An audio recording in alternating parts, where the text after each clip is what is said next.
San Francisco in the roaring 20s is a city that hasn't quite shaken her old self. Scratch the surface of civilization and out pumps the hot, chaotic blood of her Barbary Coast days. Sometimes somebody needs help bringing order back to this chaos, and that's where I come in. I work for the Federated Detective Agency.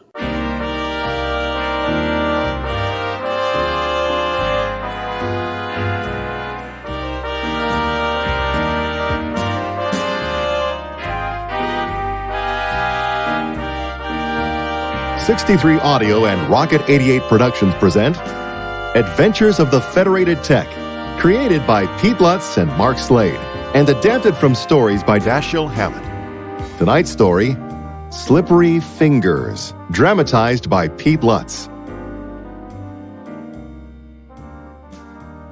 I sat across from Frederick Grover in the office at his late father's home on the outskirts of the city. You're already familiar, of course, with the particulars of my father's, death? The papers are full of it and have been for 3 days. And I've read them, but I'll need the whole story firsthand. There isn't very much to tell. This Frederick Grover was a short, slender man of something less than 30 years and dressed like a picture out of Vanity Fair. His almost girlish features and voice did nothing to make him more impressive, but I began to forget these things after a few minutes. Young Grover was not a sap. He was considered a shrewd article downtown, where he was rapidly building up a large and lively business in stocks and bonds, and without calling for too much help from his father's millions. A pal of mine, one who ought to know, told me later that Frederick was the best poker player west of Chicago, and I wasn't surprised. Father has lived here alone with the servants since Mother's death 2 years ago. I'm married, you know, and live in town. Last Saturday evening, he dismissed Barton at a little after 9, saying he didn't wish to be disturbed during the evening. And Barton is... Oh, sorry, Barton was Father's butler, valet, and had been with him for quite a few years. So Father was here in the library at the time, looking through some papers.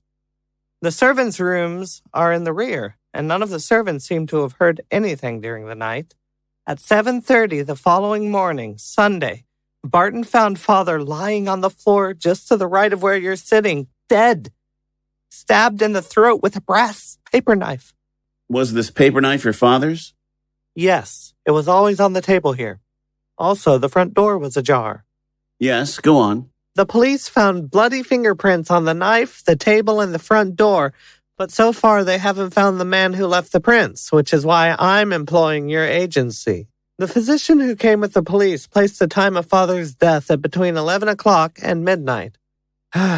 Later on Monday, we learned that Father had drawn $10,000 in $100 bills from the bank Saturday morning. No trace of the money has been found. Did the police take comparison fingerprints? Yes, mine were taken, as well as the servants, and compared with the ones the police found. There was no similarity. I think that's all. Do you know of any enemies your father had? I know of none, though he may have had them. You see, I didn't really know my father very well. He was a very reticent man, and until his retirement about 5 years ago, spent most of his time in South America. That's where most of his mining interests were. He may have had dozens of enemies, though Barton, who probably knew more about him than anyone, seems to know of no one who hated Father enough to kill him. How about relatives? I was his heir and only child, if that's what you're getting at. So far as I know, he had no other living relatives. All right, thank you. I'll talk to the servants now. The maid and the cook could tell me nothing, and I learned very little more from the valet, Barton. That conversation went something like this. I've been with Mr. Henry Grover since 1912, sir. Been with him since Yunnan, Peru, Mexico, and Central America. In spite of that, I'm afraid I know little to nothing about his business or his acquaintances. The night of the murder? No, sir. He didn't seem especially excited or worried. I didn't place too much importance on the time he dismissed me. He usually did so about the same time every evening. No, sir, I know of nobody he might have communicated with during the day. As for the money you say he withdrew from the bank, well, sir, I never laid eyes on it. I made a quick inspection of the house and grounds, not expecting to find anything, and I didn't. Half the jobs that come to a private detective are like this one. 3 or 4 days, and often as many weeks, have passed since the crime was committed.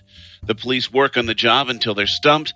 Then the injured party calls in a private sleuth, dumps him down on a trail that is old and cold and badly trampled, and expects him to...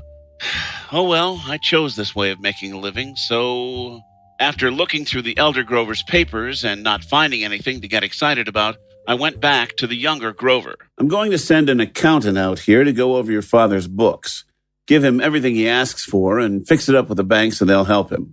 Ned Root is a human adding machine with educated eyes, ears, and nose. He can spot a kink in a set of books faster than I can see the covers. I sent him out to the Grover house. Keep digging until you find something, Ned, and you can charge Grover whatever you like. Give me something to work on, quick. You got it. This murder had all the earmarks of one that had grown out of blackmail, though there was a chance that it might have been something else. But it didn't look like the work of an enemy or a burglar. Either of them would have packed his weapon with him, wouldn't have trusted to finding it on the premises. George Dean and Marty O'Gar were the city detectives assigned to the case. It didn't take them very long to tell me what they knew about it. We can't get a line on whoever it was made the bloody fingerprints of the Grover place. There's nothing in our files. We sent them out to every large city in the country, but nothing so far's come back. You got the murder weapon and photos of the fingerprints? Thanks. I looked these items over, but they couldn't help me much just now. There seemed to be nothing I could do but get out and dig around until I turned up something somewhere. Then the door to the room where O'Gar, Dean, and I were talking opened. Gentlemen, this is Mr. Joseph Klein. He wants to talk to you about the Grover murder. Joseph Klein was a hard-bitten citizen, for all his prosperous look.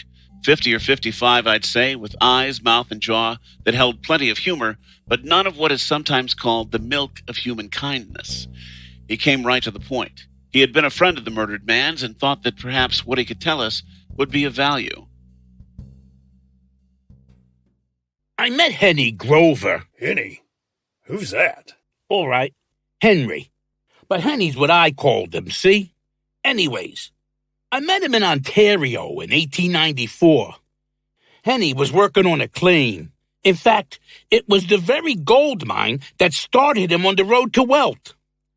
Henny hired me as a foreman, and it weren't too long before we was tight as two babes in the same cot. Now, pretty soon, there was what you'd call a dispute over one of Henny's claims by a bloke named Dennis Waldman. Waldman, he had a claim alongside Henny's, and they was forever arguing over boundary lines. This feud went on for some time. Why, it came to blows more than once. But finally, Henny seemed to win out over Waldman. How did that come about? I can't rightly say. But Waldman suddenly left the country. So there you have it. So there we have what? Don't you see? If you find Waldman, you just might find Henny's killer. That dispute they had, well, it weren't over no small amount of money. And Waldman, he was a mean cuss for a fact, and not too likely to forget how he lost that fight with Henny. Did Mr. Grover ever say anything to you, directly or indirectly, that could throw any light on his death? No, I reckon not. Henny and me, we kept in touch with each other over the years. Letters and occasional meetups.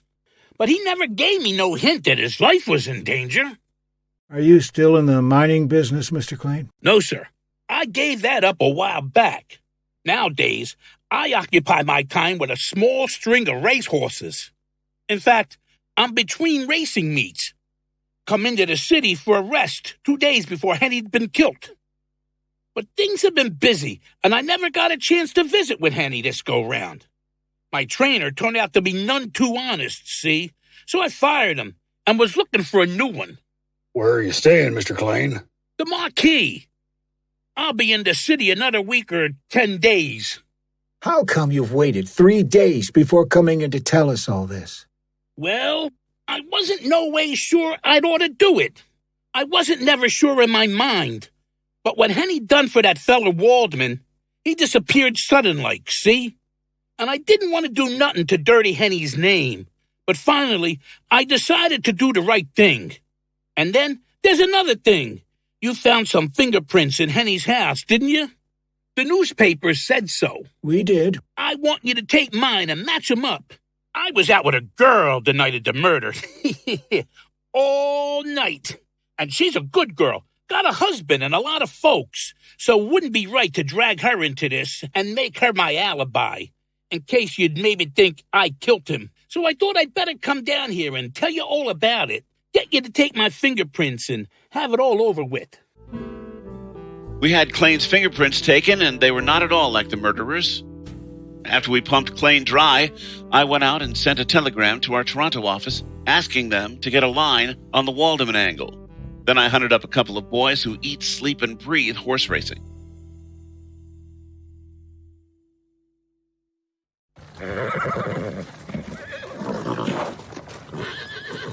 Klane? Sure. We know him. Sure. Yeah,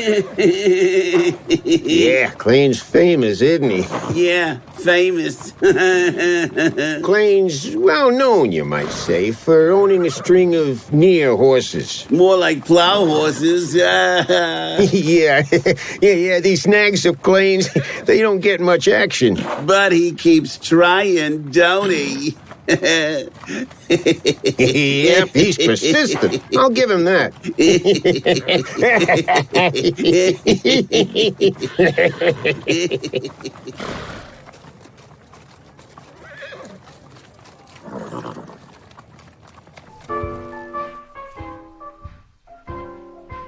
At the Marquis Hotel, I got hold of the house detective, who was a helpful chap so long as his hand is kept greased.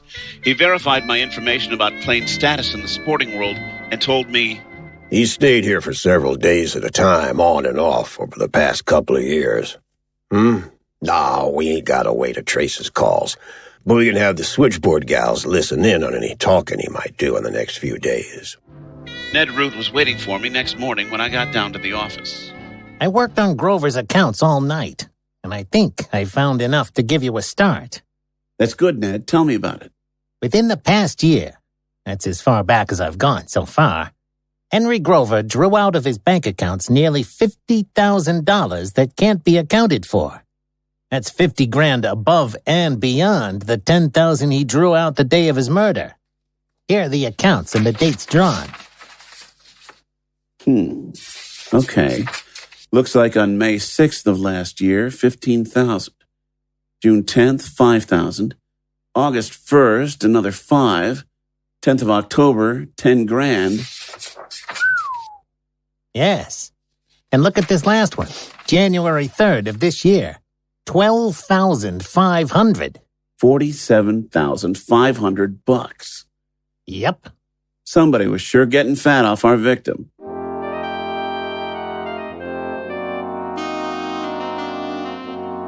With a writ from the prosecuting attorney in my hand, I visited the local telegraph offices with a request for information. They put up a howl about respecting their client's privacy, but they let me put a clerk in each of the offices to check their files. Back at the Marquis, I took a look through their old registers. Joseph Klane had been there from May 4th to the 7th and from October 8th to the 15th of last year. That checked off 2 of the dates upon which Grover had made his withdrawals.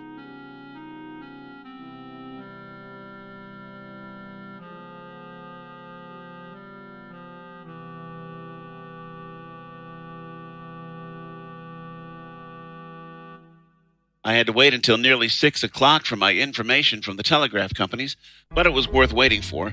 On the 3rd of January, 1923, Henry Grover had telegraphed $12,500 to Joseph Klane in San Diego.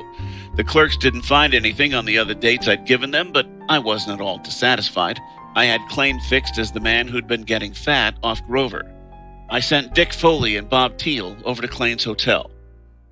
You two plant yourselves in the lobby of the Marquis.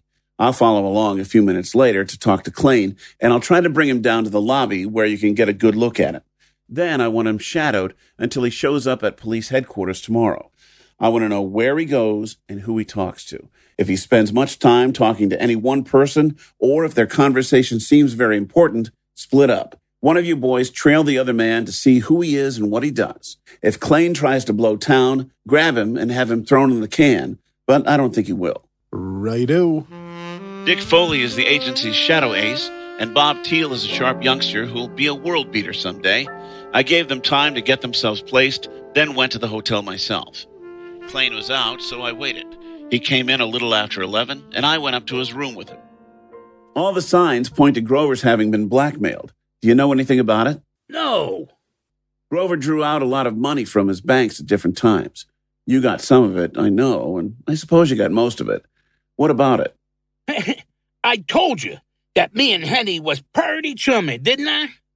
Well, you ought to know that all us fellers that fool around with the nags have our streak of bad luck. Whenever I'd get up against it, I'd hit Henny up for a steak. Like at Tijuana last winter. Henny let me 12 or 15,000, and I got back on my feet again. He ought to have some of my letters and wires in his stuff. If you look through his things, you'll likely find them. Suppose you drop into police headquarters at 9 in the morning, and we'll go over everything with the city dicks. I wouldn't make it much later than 9.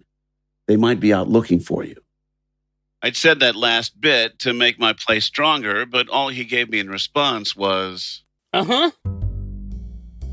I went back to the agency and planted myself within reach to a telephone, waiting for word from Dick and Bob. I thought I was sitting pretty. Klain had been blackmailing Grover. I didn't have a single doubt about that, and I didn't think he had been very far away when Grover was killed. That alibi of his, spending the night with a woman, sounded all wrong to me.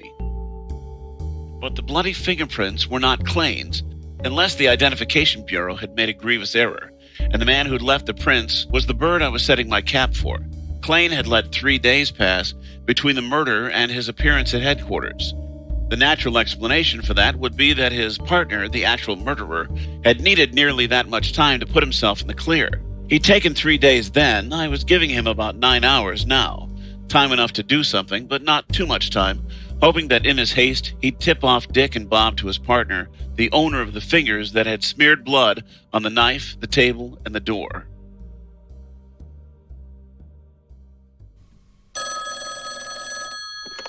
Yeah. Foley. Klain left Marquis minutes after you. Trailed him to the apartment house, Polk Street. Still there. Thanks, Dick. It's 1:45 now. I'll meet you there in 20 minutes. Hiya, boss. Klain's upstairs in apartment 27. Vestibule directory shows the name of George Farr, Farr, in that flat. Good work, Bob. Dick, I'll hang around a little while with you, see if our man comes out. I ended up sticking with the boys until about 2 a.m. when I went home for some sleep. At 7, I was with them again, but Klain didn't come out until a little after 8. Here's our boy. Heading down Geary Street. After him, boys. I'll head across the street for a chat with the manager. The manager informed me that George Farr had been living there for 4 or 5 months, lived alone, and was a photographer by trade, with a studio on Market Street. I went up to apartment 27 and rang the bell. Yeah? I'm from the Federated Detective Agency, and I'm interested in Joseph Klain. What do you know about him? Nothing. Nothing at all? No. Do you know him? No. What can you do with a bird like that? I gave him a look and said, Farr, I want you to go down to headquarters with me. He moved like a streak, and his sullen manner had me a little off my guard, but I turned my head in time to take the punch above my ear instead of on the chin. At that, it carried me off my feet, and I wouldn't bet a nickel that my skull wasn't dented. But luck was with me, and I fell across the doorway, holding the door open, and managed to scramble up, stumble through some rooms, and catch one of his feet as it was going through the bathroom window to join its mate on the fire escape. I got a split lip and a kicked shoulder in the scuffle, but he behaved after a while. I didn't stop to look at his stuff. That could be done efficiently later, but put him in a taxi and took him to the Hall of Justice. I was afraid that if I waited too long, Klain might take a run out on me. Klain's mouth fell open when he saw Farr, but neither of them said anything. Ogar, let's get this bird's fingerprints and get it over with. And keep an eye on Klain. I think maybe he'll have another story to tell us in a few minutes. Dean ain't here. Klain will have to come up to the bureau with us. Fells, the department's fingerprint expert, took one look at the results, and turned to me. Well, what of it? What of what? This is not the man who killed Henry Grover. Are you sure you haven't made a mistake? You can tell how badly upset I was by this. It's plain suicide to say this to a fingerprint expert. Fells didn't answer. He just looked me up and down. Do you want to take my prints again, Mr. Slick Private Detective? Yeah, just that. Better take him yourself this time so you'll be sure it's done right. That's not a bad idea. I was mad clean through. Of course it was my own fault, but I was pig-headed enough to go through with anything, particularly anything that would hurt somebody's feelings. So I walked over and took hold of one of Klane's hands. I started to ink his fingers and realized that something was amiss. The balls of Klane's fingers were too smooth, rather too slick, without the slight clinging feeling that belongs to flesh. I turned his hand over so fast that I nearly knocked him over. Hey, watch it! And looked at the fingers. I didn't know what I'd expected to find, but I didn't find anything. Not anything that I could name. Fells, look here. What is it? His fingerprints. Anything wrong with them? I'll be. Look out. Hey, Klane! Fells and I were suddenly busy for a few minutes, taking Klane down and sitting on him, while Ogar quieted Farr, who'd also gone suddenly into action. When things were peaceful again, Fells examined Klane's hands carefully, scratching the fingers with a fingernail. He jumped up, leaving me to hold Klane, and, paying no attention to my "what is it," got a cloth and some liquid and washed Klane's fingers thoroughly. There, let's take his prints again. I'm sure I don't have to tell you that they matched the bloody ones taken from Grover's house. So now, there being nothing else they could do, Klane and Farr decided to come clean, so we all sat down and had a nice talk. I told you about the trouble Henny had with that feller Waldman, right? And now he won out in an argument because Waldman disappeared. Well, Henny done for him. Shot him one night and buried him. And I saw it. Grover was one bad actor in them days, a tough hombre to tangle with.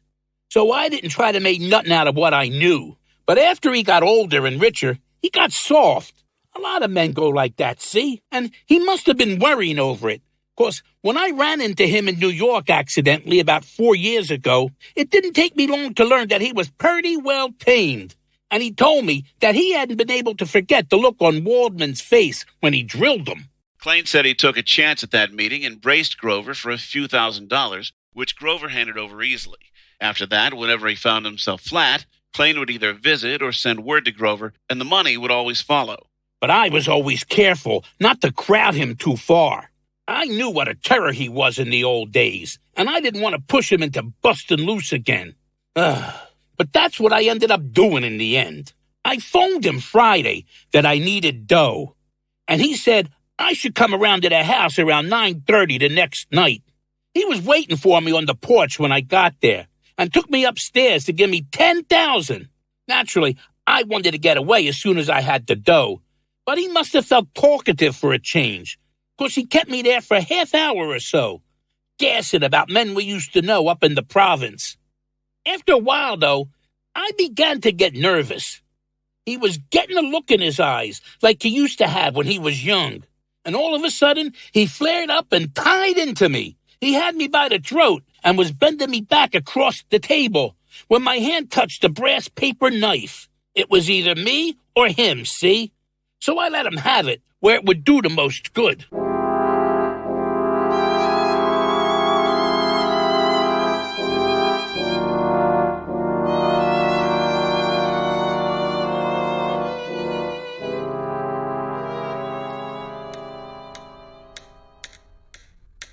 Klane said that when he read the papers the next day, he got a jolt when he saw the mention of the bloody fingerprints.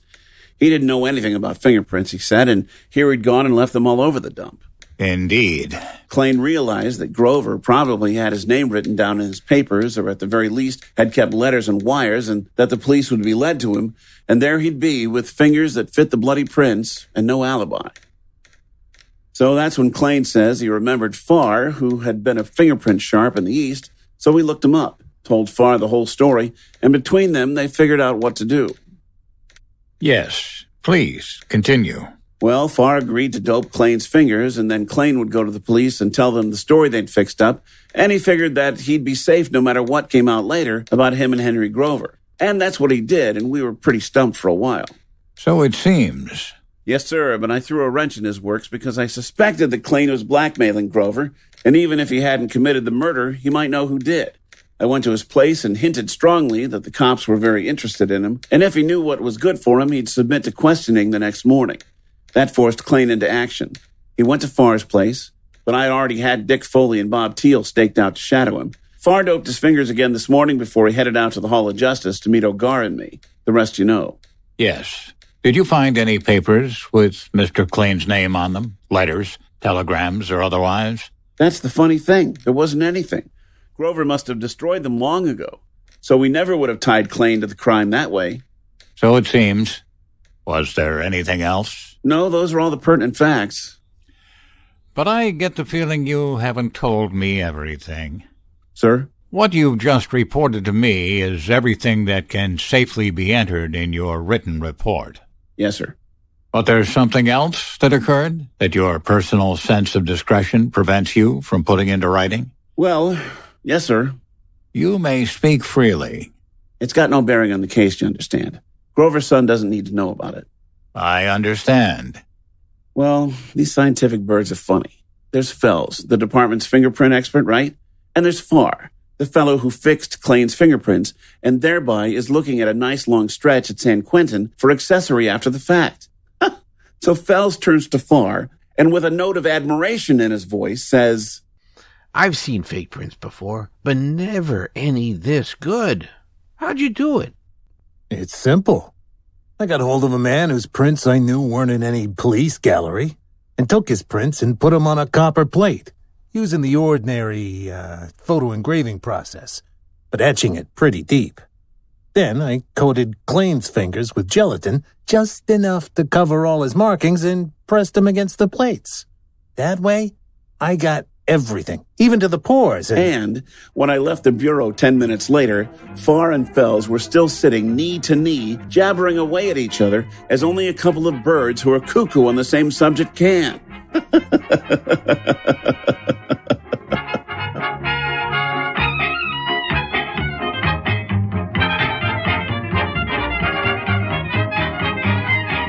Listeners, you may have noticed that this adventure ran a bit short. This is because the original story was shorter than most of Hammett's tech yarns, and the producers don't like to pad these plays with unnecessary details, just for the sake of time.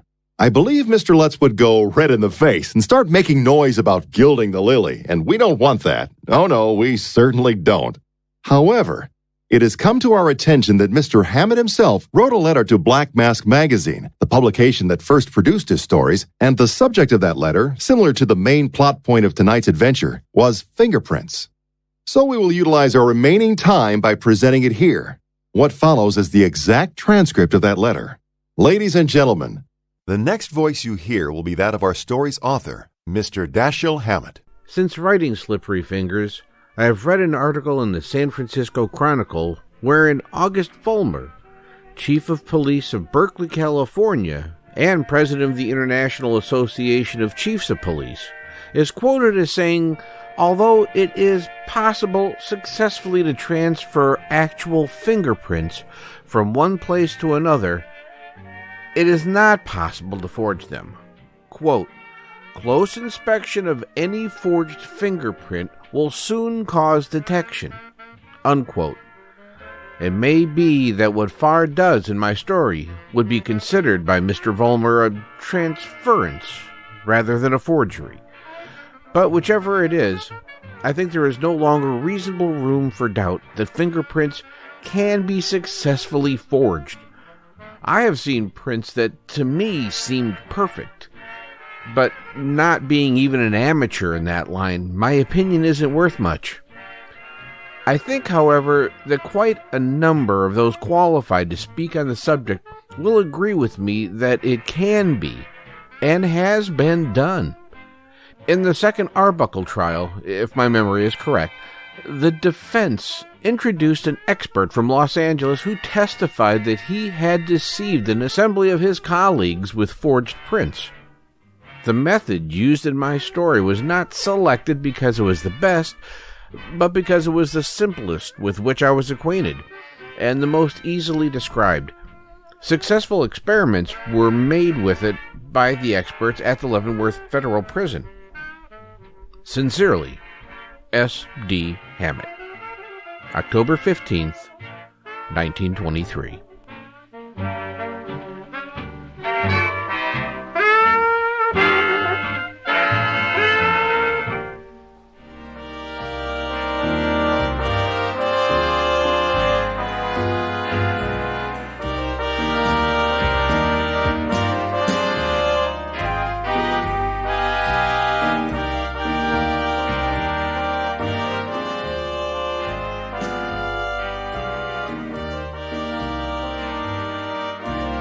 You have been listening to Slippery Fingers, Episode 3 of Adventures of the Federated Tec.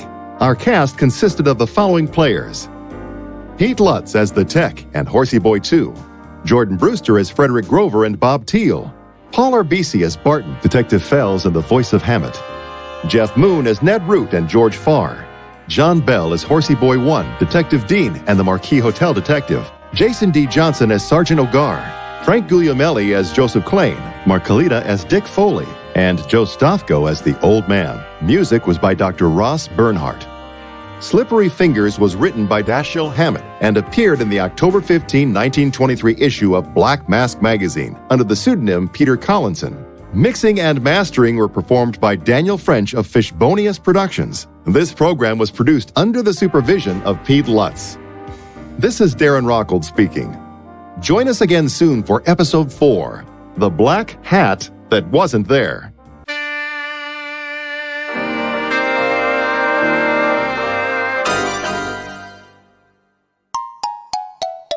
'63 Audio. 88 Production. This